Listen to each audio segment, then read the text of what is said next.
예, 마지막 절이네요. 마지막 절은 215페이지의 9절의 간이가세자입니다. 간이가세자는 부가세의 마지막 절임에도 불구하고 우리 보통 법인세든 소득세든 부가세든 원래 뒤로 갈수록 별로 안 중요하잖아요. 근데 이제 이 9절의 간이가세자는 부가세 같은 경우는 끝까지 방심할 수 없는 중요한 토픽입니다.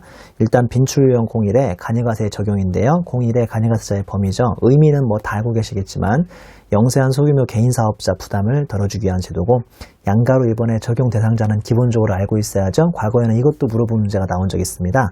직전 연도에 재화 영역의 공급 대가죠. 일단 올해 아니고 직전 연도고요. 재화 영역의 공급 가액이 아니라 공급 대가고요. 4,800만 원의 이하가 아니라 미달이고 마지막으로 개인 사업자만 해당하고요. 법인 사업자는 해당하지 않죠. 제가 군데군데 중요한 곳에 동그라미 1, 2, 3, 4번 붙여놨으니까 잘 기억하셔야 하고요. 양가로 3번에 간이가세 적용 배제라고 해서 동그라미 1번 간이가세가 적용되지 아니하는 다른 사업장, 즉 일반 사업장을 보유하고 있으면 간이가세가 될 수가 없고요. 이거보다는 2번이 더 중요하겠죠. 간이가세 배제 업종을 영위하는 사업자도 간이가세가 될 수가 없습니다. 다음 페이지 넘겨보시면 주 1에 다음 페이지에 간이가세 배제 업종이 있는데 쉽게 얘기해서 간이가세는 주로 최종 소비자를 상대하는 업종이나 가능한 것이지 사업자끼리 거래하는, 자 1번이 광업이죠. 광산에서 뭔가를 파가지고 2번 제조업자한테 보내요. 그럼 제조업자가 거기서 뭔가를 만들겠죠. 그거를 3번 도매업자한테 보내요. 그럼 도매업자가 마지막으로 4번 소매업자한테 보내고 소매업자가 최종 소비자를 상대하니까 소매업자나 간이가세가 될 수 있는 거지 그 앞 단계에 있는 광업, 제조업, 도매업자는 간이가세가 될 수가 없습니다. 물론 2번에도 가로보시면 제조업 중에서 과자를 제조한다거나 우리 재분한다거나 양복점이거나 최종 소비자를 상대로 하는 제조업은 당연히 간이가세가 될 수 있고요. 3번에도 보시면 도매업인데 가로 열고 소매업을 경영하는 경우를 포함이니까 도소매업을 함께 해버리면 도매업이 들어가 있기 때문에 이때 간이가세를 적용받을 수 없습니다. 가급적이면 도매업 빼버리시고 소매업 하나만 하셔야 간이가세가 된다는 뜻이고요. 동그라미 4번 부동산 매매업자 간이가세 될 수 없고요. 동그라미 5번이 과거에 그렇게 함정으로 많이 나왔는데 부동산 임대업이 무조건 간이가 배제되는 건 아니에요. 부동산 임대업 중에서 기획 재정부령으로 정하는 것만 간이가 배제가 되니까 부동산 임대업은 무조건 간이가 배제된다라고 오해하시면 틀리겠습니다. 그 다음에 동그라미 7번 전문직 사업자라고 해서요. 변호사라든지 아니면 심판 변로인, 변리사, 변무사, 공인회계사, 세무사는 연간 4,800을 당연히 넘으셔야겠죠. 매출액을 넘으셔야 하는데 혹시나 안 넘더라도 간이가세자가 될 수 없고요. 그 다음에 동그라미 8번에 일반가세가 적용되는 다른 사업장을 보유하고 있어도 간이가세가 될 수가 없고요. 9번에 일반 과세자로부터 사업을 양수하면 그 사업에 대한 권리 의무가 같이 양수가 되기 때문에 일반과세자의 그 지위도 그대로 양도받는다고 생각하시면 되죠. 양수받으니까 이때도 간이가세가 배제가 됩니다. 그 다음에 나머지들은 혼자 보시면 될 것 같습니다.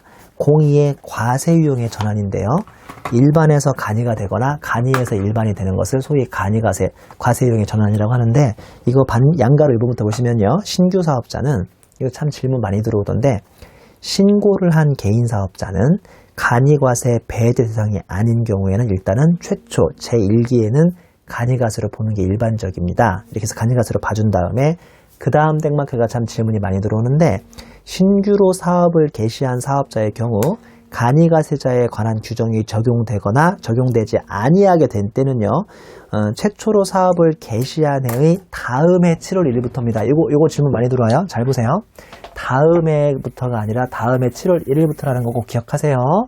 예를 들어 보겠습니다. 내가 이제 2015년에 사업을 개시했고요. 이날이 7월 1일자로 지금 2기의 사업을 개시했는데 내가 일단은 신규 사업자고요.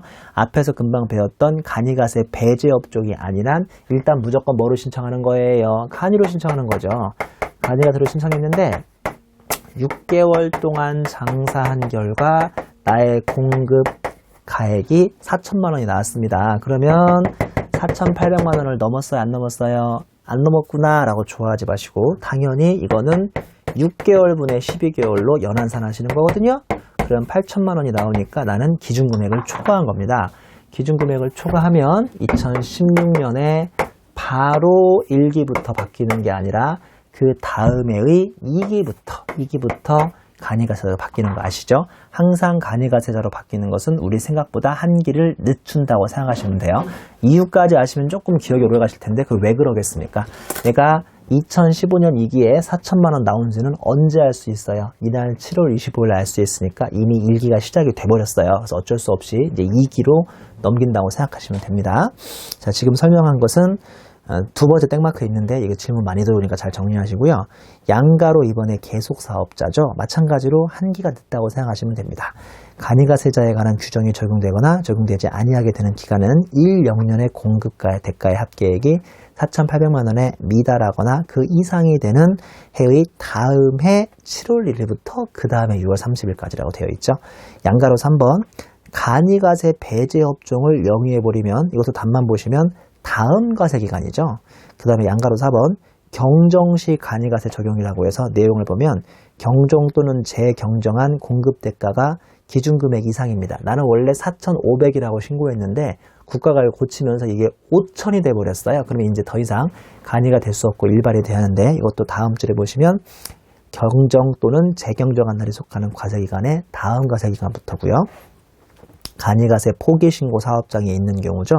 이거 내용을 좀 읽어보면 간이가세자가 간이가세 포기신고를 하는 경우에는 일반과세자에 관한 규정을 적용받으려는 달이 속하는 과세기간의 다음 과세기간부터 해당 사업장 이외의 간이가세자는 규정을 적용하지 않음이라고 되어 있고요. 양가로 6번에 기준되는 사업장이 이번에 폐업이 되는 거죠. 내용을 보시면 기준 사업장이 폐업되는 경우에도 일반 과세로 전환된 사업장에 대하여 기준 사업장의 폐업일에 속하는 과세기간의 다음 과세기간부터 간이가세자에 관한 규정을 적용한다고 되어 있습니다. 그리고 217페이지 양가로 7번은 기출문제이기도 한데요. 과세유형 전환 통지라고 해서 동그라미 1번 일반에서 간이로 갑니다. 또는 2번 간이에서 일반으로 가죠. 일반에서 간이로 바뀌면 앞으로 세금이 좁게 나와요? 더 많이 나와요? 적게 나오거든요. 2번 간이에서 일반으로 바뀌면 세금이 더 나옵니다. 그러니까 동그라미 2번은 내가 세금을 더 나오게 하기 때문에 별로 썩 유쾌한 일이 아니거든요. 그래서 자동 전환되시면 안 돼요. 동그라미 2번은 통지를 받은 날이 속하는 과세기간까지는 일단 간이로 보고요. 통지를 받은 다음 기부터 일반으로 바뀌는데 거기에 비해서 동그라미 1번 일반에서 간이로 바뀌는 것은 세금을 조금 내려가는 거거든요. 조금 내려가는 거기 때문에 이런 경우는 통지를 해주든 말든 그냥 무조건 간이로 바뀌어줄 수 있도록 통지에 관계없이 전환 시기에 이 시기가 딱 되면 간이가세자에 대한 규정을 적용해주게 되어 있습니다.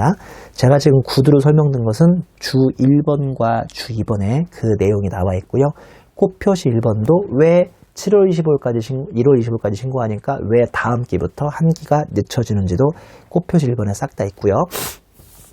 꽃표시 2번은 지금 배우시는 간이가세가 6개월이다가 최근에 1년으로 한 기가 6개월이 연장됐거든요. 그러다 보니까 소위 경과 규정이라고 해서 2013년하고 2014년에 금액이 바뀌는 사람들은 언제가 6개월이고 언제가 1년으로 바뀌냐는 경과 규정이 꽃표시 2번에 있으니까 이것도 썩 중요하진 않으니까 혼자 정리해 보도록 하시죠. 이번에는 217페이지 03입니다. 간이가세에 대한 예정 부가제도죠. 자, 이거 6개월분인데요. 말씀드린 것처럼 간이가세는 한 기가 12개월이다 보니까 가운데를 잘라서 6월을 잘라가지고 7월 25일까지 부가세를 일반적으로 예정 부과를 하고 있습니다.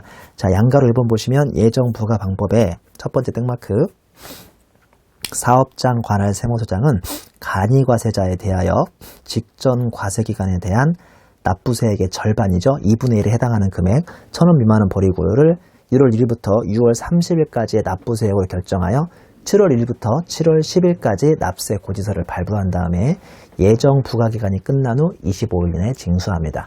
그냥 이 7월을 4월로 바꾸거나 9월로 10월로 바꾸면 일반적인 개인 사업자의 예정 고지하고 큰 차이는 없죠. 근데 다만 징수하여야 할 금액이 20만 원 미만이거나 간이과세자가 일반 과세자로 변경되어 그 변경 이전 1월 1일부터 6월 30일까지의 과세기간이 적용되는 간이과세의 경우는 이를 징수하지 않는다라고 되어 있네요.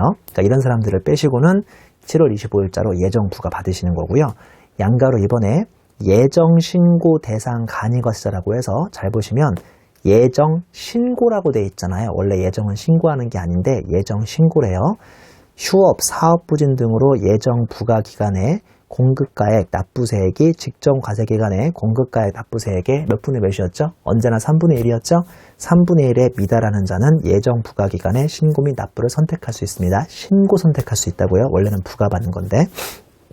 그 다음에 양가로 3번에 예정 부가 납부 방법에 매입 세금 계산서 등 수취세액 공제, 신용카드 매출전표 등 발행세액 공제, 의제매입세액 공제 등 이번에 몇 개가 더 들어갔죠. 과거에는 안 되던 것들도 전자신고세액 공제액이 있는 경우 그것까지는 빼준 다음에 그 금액을 결정 경정과 수정 신고, 경정 청구에 따른 결정이 있는 경우에는 그 내용이 반영된 금액을 직전과세 기간에 대한 납부세액에 반영한 다음에 절반을 7월 25일까지 납부하시면 됩니다.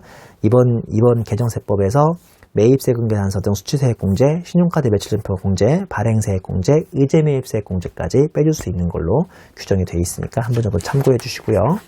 그 다음에 218페이지 공사의 간이과세 폭인데요. 이런 일이 별로 없을 것 같아요. 간이과세가 나쁘지도 않은데 왜 간이과세를 포기하겠습니까? 간이과세를 보통 일반적으로 왜 포기하냐면 상대방이 이번에 너무 중요한 거래처인데 그 사람이 꼭 나한테 세금계산서를 발급해달라고 했다는 둥, 그럴 때만 간이과세 포기가 되고요. 일반적으로 간이과세 포기가 그렇게 실무에서 아주 일반적인 상황은 아닐 것 같습니다.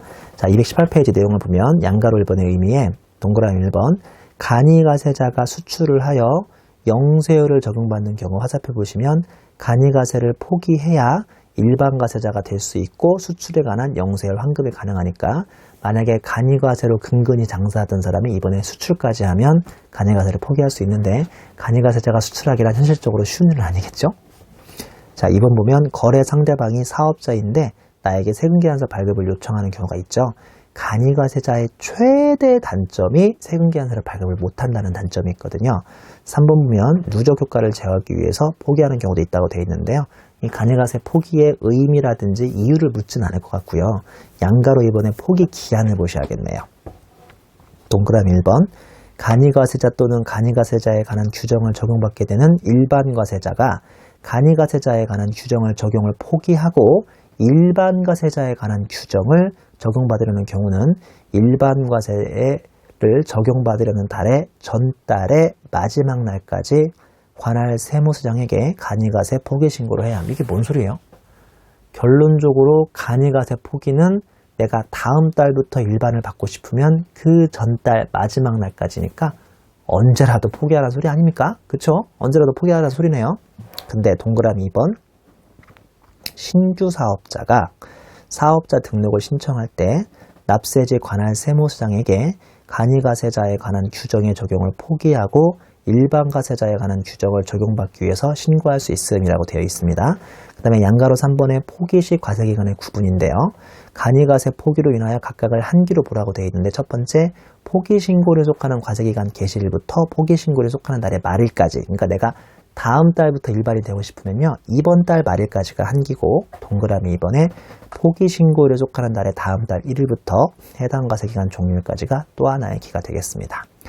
양가로 4번의 재적용 제한이죠. 자, 1번 보시면 간이과세 포기를 적용받고자 하는 달의 1일 가로 열고 신규 사업자는 사업 개시일이 속하는 달의 1일부터 3년이 되는 날이 속하는 과세기간까지는 간이과세 포기 재적용이 불가능하니까 한번 포기할 때 신중히 포기하라는 소리고요.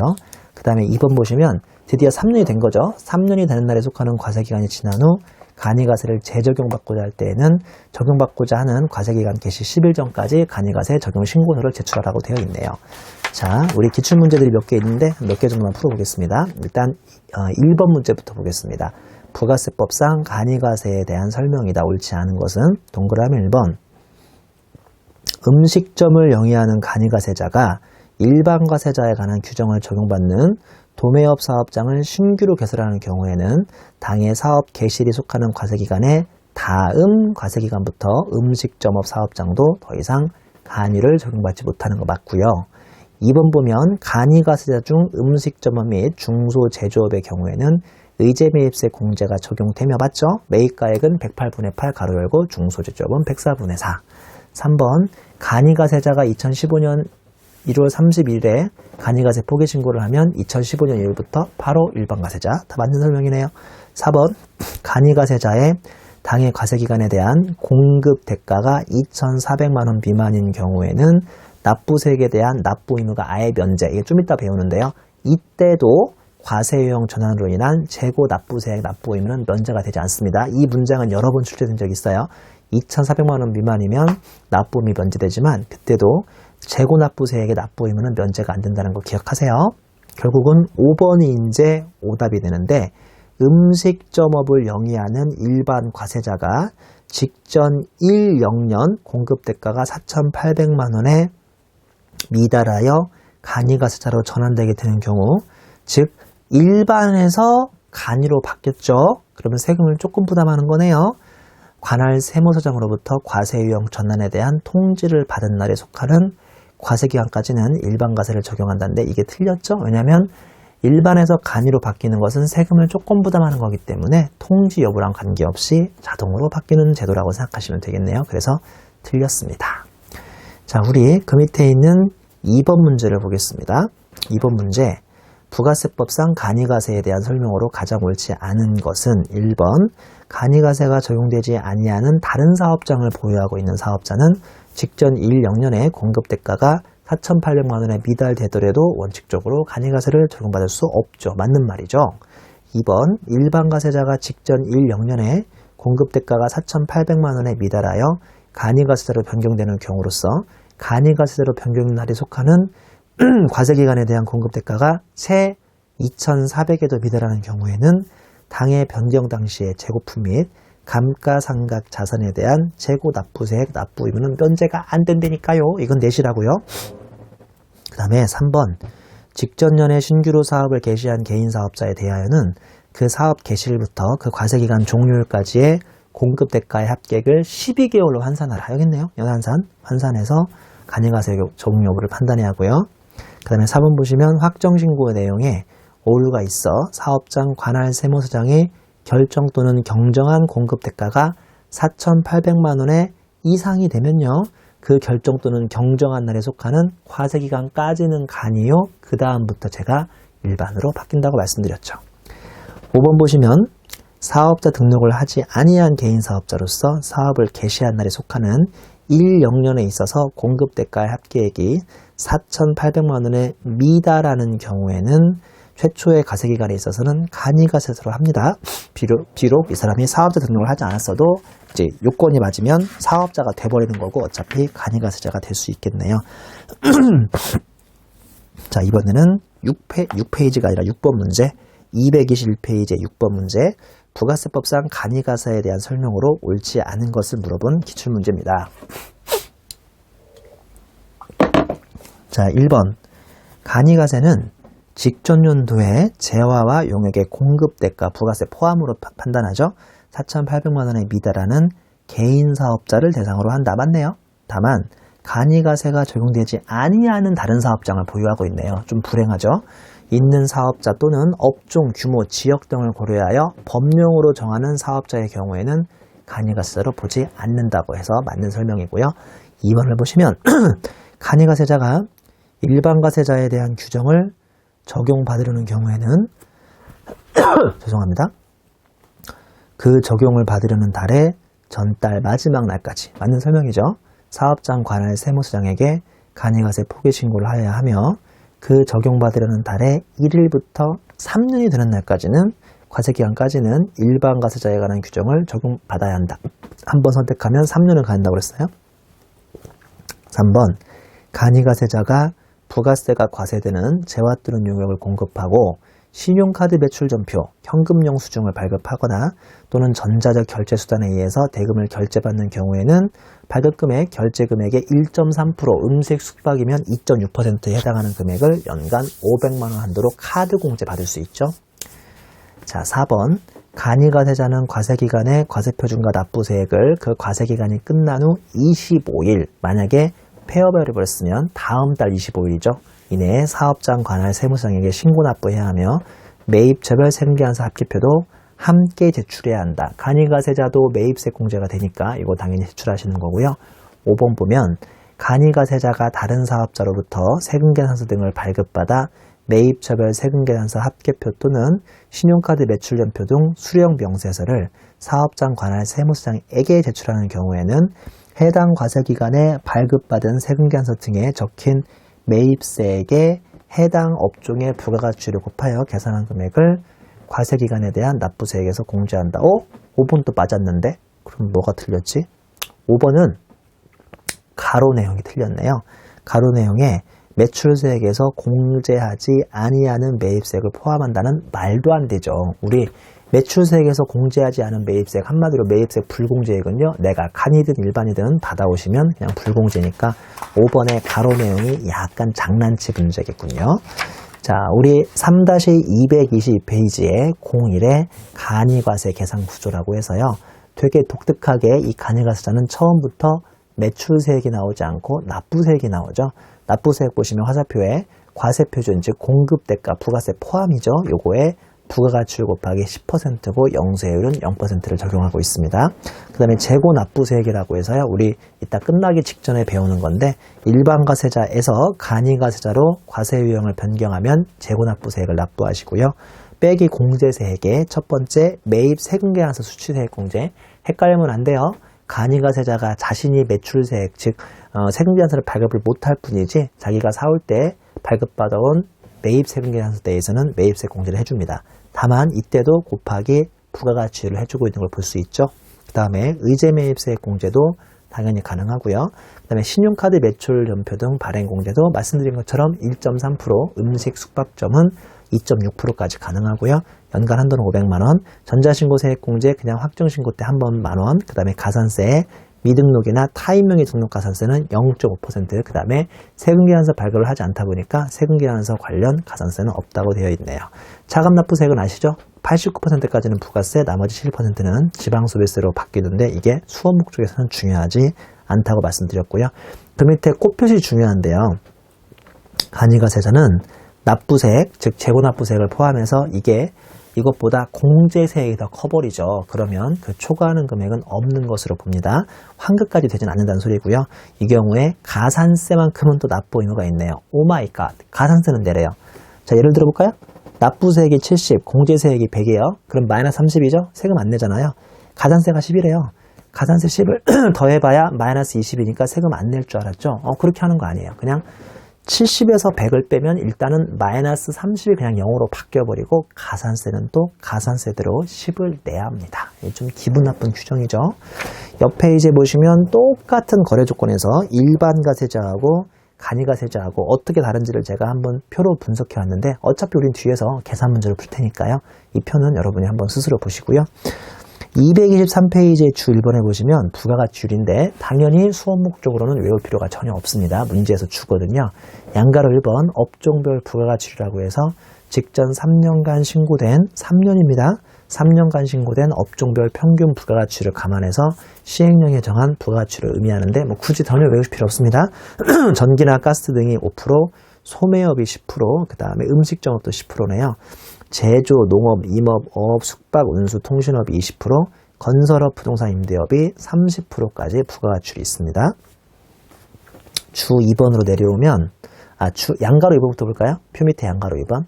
부가가치율이 서로 다른 업종을 겸용하는 사업자가 공통 사용자산을 공급하면 각 업종의 가중평균 부가율을 적용하라고 되어 있고요. 그 다음에 주 2번 내려오면 부가가치율이 서로 다른 업종을 겸용하는 사업자가 공통 사용자산을 매입합니다. 그러니까 양가로 2번은 같이 쓰던 걸 팔았다는 소리고요.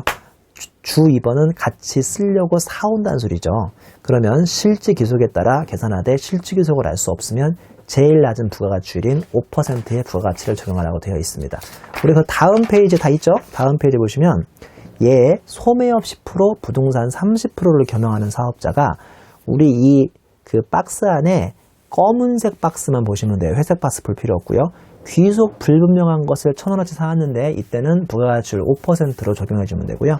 또 이거를 귀속 불분명하게 지금 1,000원어치를 팔고 있는데 이거 25%는 어떻게 나온 거예요? 22%. 22%는 꽃표시 있는데 지금 내가 도매업 10%로 해서 2,000원 팔고 있고요. 부동산 임대업 30%로 해서 지금 3,000원 팔고 있으니까 두 개를 가중평균하면 22%가 나오거든요. 한마디로 공통 매입해오면 잘 모르겠으면 제일 낮은 거 5%, 공통 매각하면 잘 모르겠으면 제일 낮은 거 5%가 아니라 공통 매각은 가중평균해서 22% 나오게 되어 있습니다. 그 다음에 주 3번에 보면 과세면세 사업을 겸용하는 사업자가 공통 사용자산을 매입하면 이때는 또 실질귀속에 따라 계산하되 실질귀속을 알 수 없으면 전체 총 공급분의 과세 공급으로 안분하시면 됩니다. 이 주 3번은 뭐냐면요.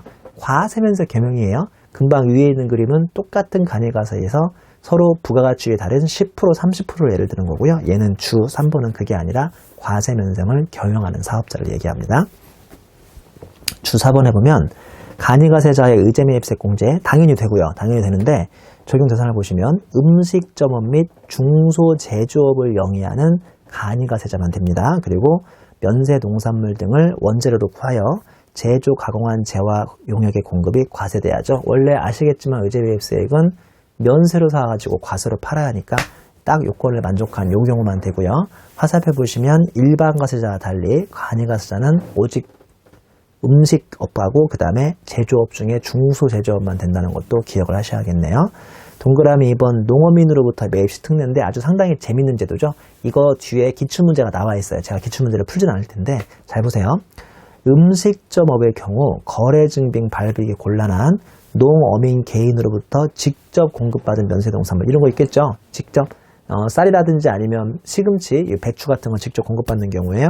그런 경우는 면세농산물 등의 가액은 나의 과세 공급 대가의 5%까지 나의 과세 공급 대가의 5%까지는 의제매입세 공제 신고서라는 것만 즉 계산서라든지 증빙 하나하나를 안 받아와도 신고서라는 것만 제출해도 구입증빙 없이 공제가 가능하다고 되어 있죠. 참고하도록 하시고요.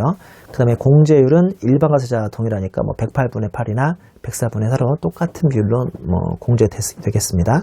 자, 우리 225페이지의 주 5번을 보면 납부 의무의 면제라고 해서 아까 왜 앞 시간에 이미 앞에서 문제에서 이미 푼 것도 있죠. 양가로 1번의 적용 대상을 보면 해당 과세 기간에 대한 공급 대가가 채 2,400도 안 되면요. 진짜 가난한 사람입니다. 이런 사람은 납부 의무가 면제가 되는데 양가로 2번 이거 납부 의무만 면제가 되기 때문에 사업자 등록을 해준다거나 아니면 신고를 해준다거나 납부만 안 하는 거니까요. 그리고 일반에서 간이로 바뀌었다면 재고납부세액에 납부 의무는 있다고 이거는 기출문제에 여러 번 나온 적 있죠. 그 다음에 양가로 3번 신규 사업 개시자 신규 개시 간이가세자에 대해서는 사업 개시일부터 사업 가세기간 말까지 공급 대가를 12개월로 환산한 다음에 이 사람이 납부 의무가 있는지 면제되는지를 확인하자는 소리고요. 양가로 4번의 가산세 적용 배제를 보면 납부 의무 면제자는 가산세 적용을 배제한다라고 되어 있습니다. 무슨 말인지 알죠? 납부할 게 없으니까 가산세도 배제하는데 단 미등록 가산세는 적용한다고 되어 있고요. 박스에 미등록 가산세가 5만원과 공급대가의 0.5% 중에 큰 금액이니까 허접한 규정이죠. 굳이 달달달 외우실 필요는 없는 규정이고요. 양가로 5번의 환급을 보면 납부 의무가 면제되는 간이가세자가 자진, 좀 이상한 애 아니에요? 2,400이 안 돼가지고 납부 의무가 면제됐는데 굳이 자진 납부하겠대요. 그런 경우는 관할 세무서장은 납부한 금액을 환급을 해준다고 되어 있네요. 서로 아주 화기애애한 분위기죠. 납부할 필요 없는 애가 납부했더니 국세청이 환급을 해주는 아주 화기애애한 분위기입니다. 02의 간이가세 절차 규정이죠. 일단은 양가로 1번의 확정신고네요. 각 과세기간의 과세표준과 납부세액을 과세기간이 종료 후 25일입니다. 25일 이내에 사업장 관할 세무서장에게 신고 납부하면 되고요. 양가로 1번의 영수증의 발급이죠. 재화 용역을 공급 시 간이가세자의 최대 단점은 영수증밖에 발급이 안 된다는 거고요. 거래 상대방이 요구하는 경우에도 세금계산서를 발급을 못한다는 태생적인 단점과 한계가 있습니다. 양가로 3번의 합계표 제출인데요. 발급받은 세금계산서에 대한 매입처별 세금계산서 합계표를 확정신고와 함께 제출해야 하고요. 당연히 세금계산서 자체가 없으니까 매출처별 합계표 같은 경우 제출할 의무가 없습니다. 그 다음에 결정, 경정 및 진수라고 해서 일반 과세자의 규정을 준용한다고 되어 있네요. 다음 페이지에 226페이지에 일반 가세자와 간이가세자의 절차 같은 것을 비교해 놨으니까 한번 확인해 보도록 하시고요. 우리 문제 좀 풀어보겠습니다. 227페이지에 7번 문제 한번 풀어볼게요. 7번 문제. 다음 자료를 이용하여 2015년 1월 1일부터 일반 과세자에서 간이로 전환된 서서울시의 2015년 차가감 납부세액을 계산하면 얼마인가? 세법상 적법한 절차는 이루어졌으며 전자신고를 했다고 되어 있네요. 자, 일반에서 간이로 바뀌었으니까 재고 납부세액을 한번 납부를 해야 하지 않을까요? 어디 보자. 양가로 이번에 있네요. 재고 납부세액은 현재 5만 원이 있으니까 1. 일단은 이 사람 납부세액. 그 다음에 2. 재고 납부세액. 3. 세금계산서 매입세액 공제. 그 다음에 4. 신용카드 발행공.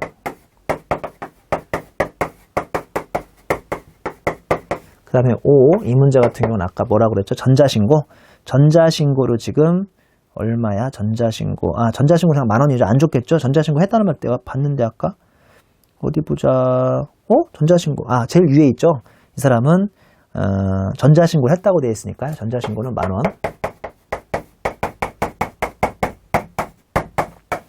풀어볼게요.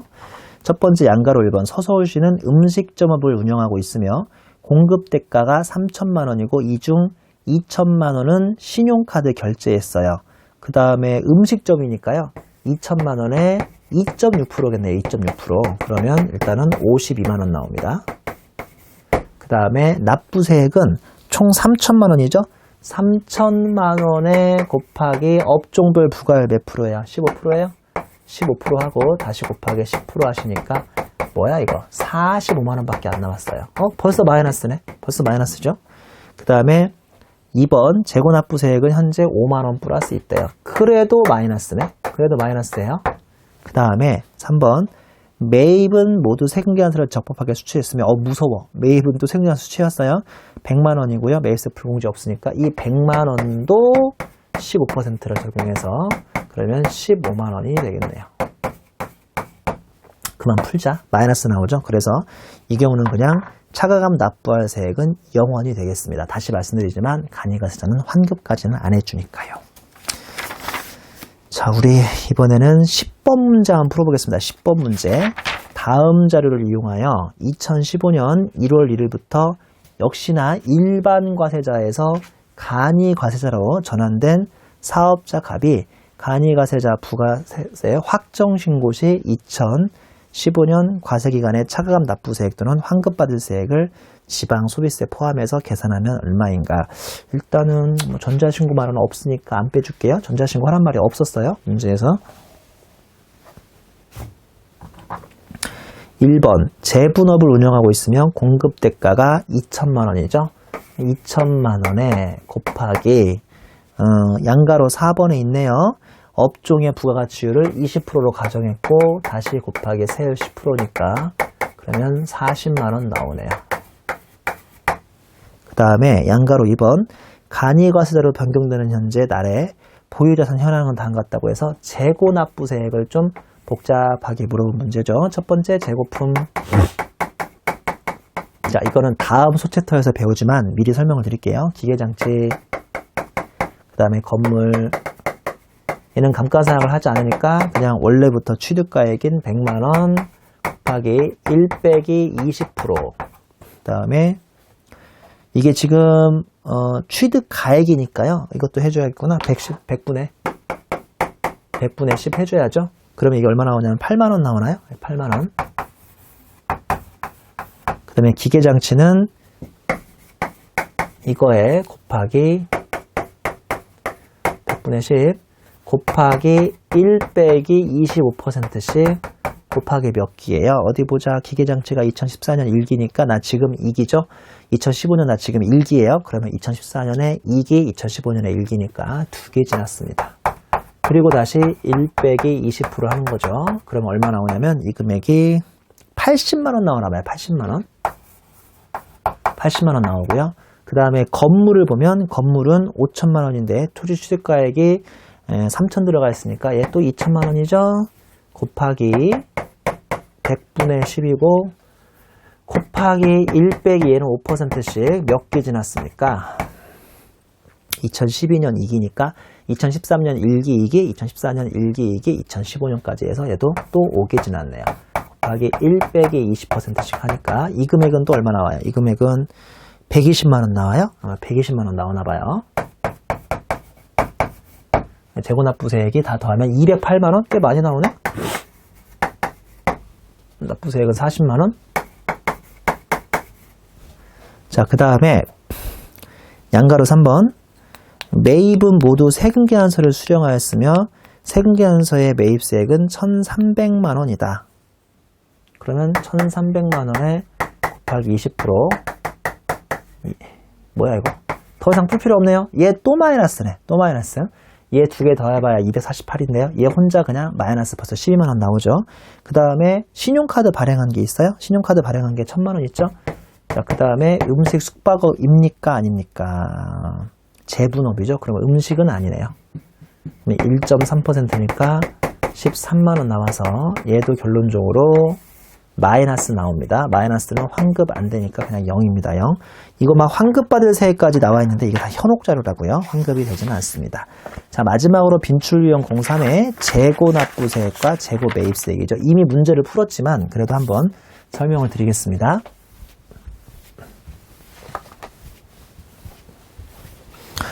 자, 우리 그림을 볼게요. 얘가 전에는 간이과세자였어요. 그 다음에 부가가치율은 30%였는데 이번에 9월 19일 날 과세유형이 변경이 됐어요.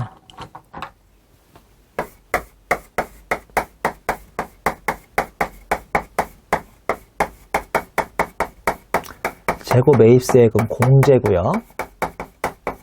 재고 납부세액은 납부입니다. 뭐 당연하죠. 재고 납부세액 그럼 납부겠지.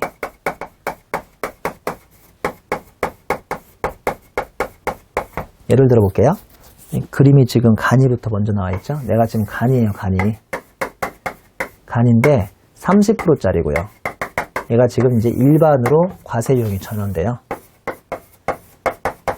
얘 입장에서 지금 기쁠까요? 슬플까요? 일단 매출액이 4,800을 연간 넘었다는 소리는 기쁠 일인데 그와 동시에 지금 세금을 이제 간이에서 일반으로 가면 아무래도 많이 부담하니까 또 기분 나쁜 얘기이기도 하죠. 무슨 말인지 알죠? 근데 마침 보니까 자기가 예전에 한 100억이에요? 10억이에요? 10억? 그냥 110에 사왔어요. 기존의 간이과세로서 상품 구입 대가가 110에 사온 게 있대요. 여기는 부가세가 10이 들어가 있어요. 전에는 간이란 이유만으로 VAT 매입세 공제를 10에도 곱하기 몇을 곱해서 30%를 곱해가지고 3만 받았을 거 아닙니까? 나 지금 이쪽으로 옮기면 세금 조금 내려가야 많이 내려가요. 많이 내려가는 가슴 아픈 상황이죠. 근데 갑자기 본전 생각나더래요. 내가 만약에 처음부터 간이가 아니라 일반이었으면 저거 얼마 받을 뻔했죠? 저거는 VAT 10 받으러 갈 뻔했으니까 야, 나 지금 안 그래도 세금 많이 내려가는데 나 기분 나쁘지만 남아있는 재고에 대해서 추가 매입세 공제를 해줘라. 만약에 얘가 처음부터 일반이었으면 110 사온 거 부가세 10에 대해서 10을 다 매입세 공제를 받았겠죠. 이제라도 해줘라. 이걸 바로 재고 매입세 공제라고 하죠. 너 그러면 예전에 얼마 샀는데 나 110에 샀다. 그럼 일단은 여기서 부가세 부여하니까 110 산 거에 110분의 10을 하죠. 이렇게 하면 부가세가 이제 10이 나오겠죠. 부가세 10을 구한 다음에 곱하기 1 빼기 30%. 그러니까 이제 와서 7이라도 더 받아가라. 이게 이제 재고 매입세액입니다.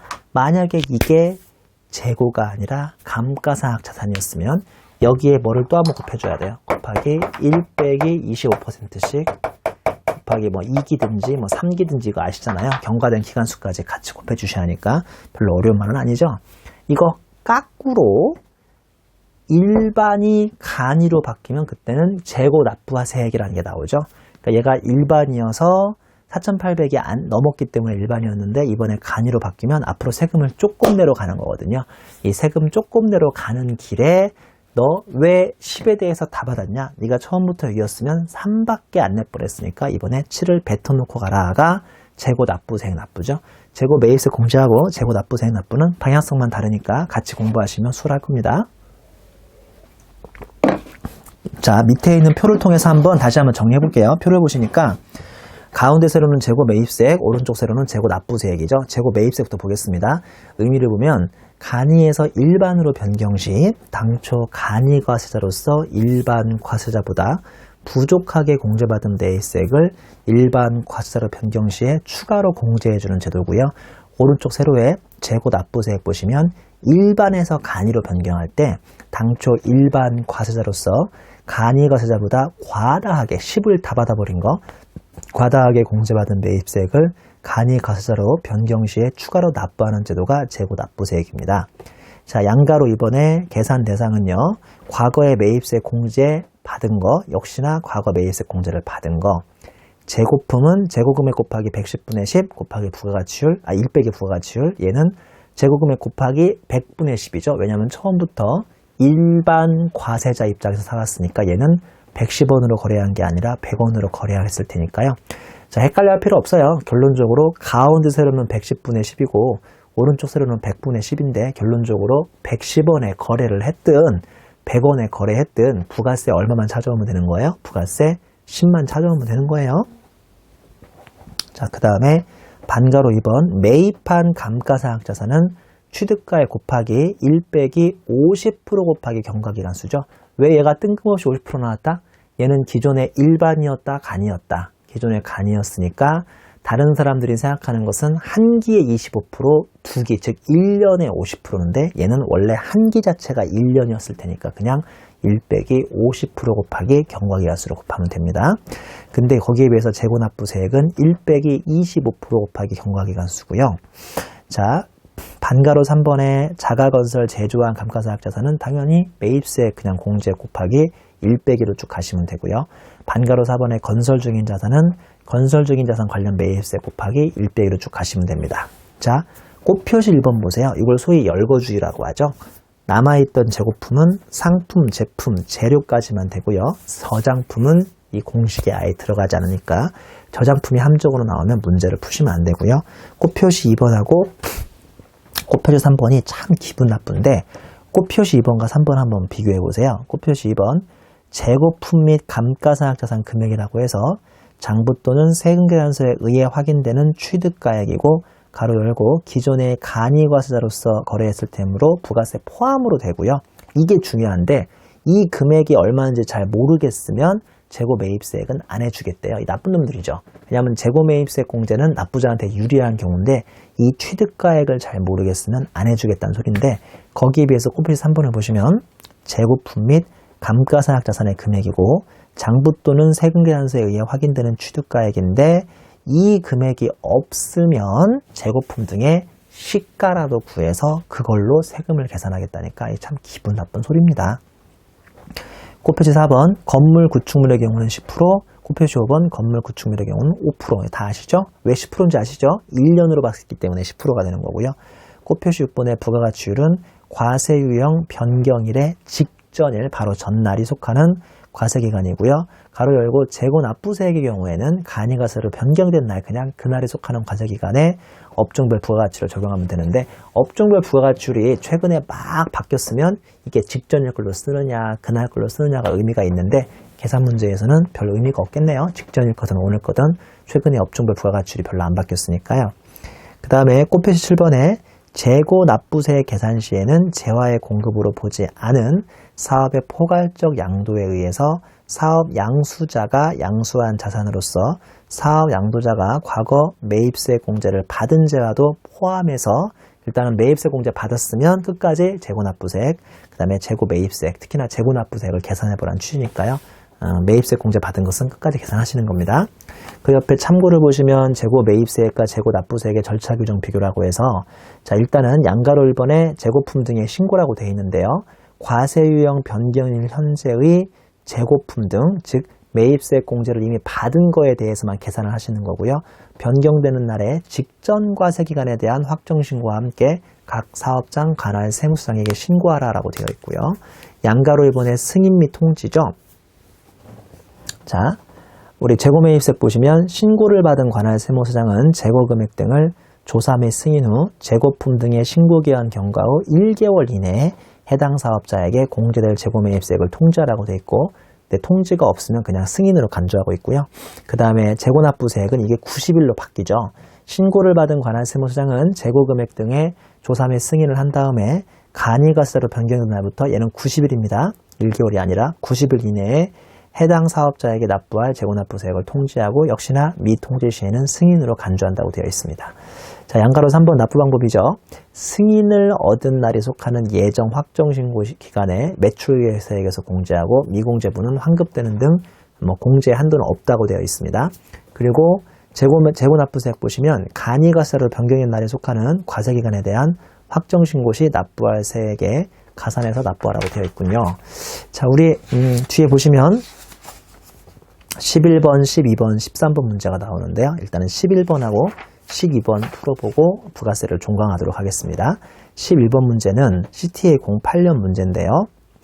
보시면 부가세법상 재고 매입세 공제, 즉 간이에서 일반으로 바뀌는 자를 말하나 보죠. 가장 옳지 않은 것을 물어본 CTA 08년 기출문제입니다. 자, 보니까 1번 간이가세자가 일반 과세자로 변경되는 경우에는 당해 변경 당시에 재고품 및 감가상각자산에 대하여 법령이 정하는 바에 따라 계산한 금액을 매입세액으로 공제할 수 있다. 정확한 그 정의 같은 설명이라고 생각하시면 되겠군요. 2번 감가상각자산 중 건물 및 구축물을 제외한 기타의 감가상각자산의 경우에는 취득 또는 제작 후 2년 이내 것에 한해서, 왜냐하면 2년 지나버리면 어차피 제로가 되니까 굳이 다시 계산할 필요가 없는 거잖아요. 3번 보시면 재고품 및 감가상각자산의 금액은 장부 또는 세금계산서에 의해 확인되는 당의 재고품 및 감가상각자산의 취득가액의 부가세를 제외한 금액으로 한다. 부가세 포함이죠. 110원으로 거래했을 테니까 부가세 포함해서 110분의 10으로 하면 되니까 3번이 오답이겠습니다. 4번 재고품 및 감가상각자산의 신고를 받은 관할세무장은 재고매입세액으로서 공제할 수 있는 재고금액을 조사 승인하여 법령에서 정한 기한 경과 후 1월 이내 당해 사업자에게 공제될 재고매입세액 금액을 통지해야 하고, 이 경우 기한 내에 통지하지 아니하면 당해 사업자가 신고한 재고금액을 그대로 승인한 것으로 보겠다고 했어요. 1개월이고 별게 없으면 승인이고요. 5번 결정된 재고매입세액은 그 승인을 얻은 날에 속하는 예정신고 또는 과세기간의 매출세액에서 빼라고 되어 있습니다. 왜냐하면 얘는 재고납부세액 납부가 아니라 재고매입세액 공제이기 때문이죠. 자, 12번 문제 풀겠습니다. 다음 자료의 경우 1과 경우 2가 독립적이라고 가정할 때 재고납부세액과 재고매입세액은 각각 얼마인가? CPA 09년 기출문제네요. 개인사업자 을씨의 2015년 7월 1일 현재 상품 명세는 다음과 같다. 단 아래 금액은 모두 부가세가 포함되지 않은 금액이다 라고 되어 있습니다. 포함되지 않았대요. 포함된 거 아닙니다. 취득일자는 2014년 6월 25일자고요. 취득가액 330만원? 이거 330만원이면 일반적으로 부가세 포함이에요, 불포함이에요? 포함이죠? 이 문제는 근데 부가세 불포함이래요. 믿어줘야겠네요. 부가세 포함되지 않았어요. 자, 경우 1번. 이 문제 상당히 독특한 문제입니다. 부가세가 포함됐으면 안 독특할 뻔했는데 부가세가 포함되지 않은 바람에 상당히 독특하게 풀리는 문제죠.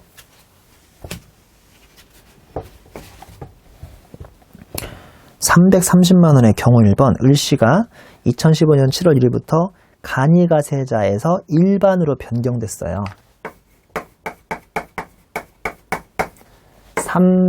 330만원에 곱하기 1 빼기 부가가치율은 20%죠? 이거 신기하네. 원래 여기다가 110분의 10을 해가지고 30만원을 발라내야 하는데 굳이 문제에서 부득불 부가세가 다 발라진 금액이라고 하니까 한마디로 33만원을 발라내면 되겠네요. 33만원. 그리고 곱하기 1 빼기 부가가치율 20%니까 한마디로 33만원에 80% 해서 26만 4천원인가요? 26만 4천원이 얘 지금 경우 1번은 재고매입세 공제가 되겠군요. 그렇죠? 경우 2번은요. 경우 2번은 을씨가 2015년 7월 1일부터 일반 과세자에서 간이가세자로 변경되었대요. 그리고 위에 상품이 매입세 공제가 됐던 거래요. 뭐야 이거 똑같잖아. 답이 똑같아요. 이거 똑같은 문제네. 이거에 부가세가 포함되어 있으니까, 제외되어 있으니까 10% 해주고 곱하기 1 빼기 똑같이 부가가치율 20%. 거기다가 이게 뭐 감가상각자산이 아니죠? 그렇죠. 상품 명세니까 감가상각자산이 아니잖아요. 이것도 그러면 26만 4천 원. 얘는 이번에 재고 매입세 공제가 아니라 재고 납부세액 납부.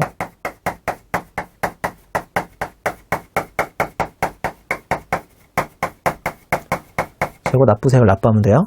그럼 결론적으로 그냥 정답은 동그라미 5번이네요. 되게 썰렁한 문제네요. 그러니까 어떻게 풀든 330만 원의 부가세 별도니까 그냥 정답은 5번이 되는 문제입니다. 자, 여기까지 해서 우리 부가세 마치고요. 우리 이제 바로 소득세로 이어지도록 하겠습니다. 부가세 고생 많으셨습니다.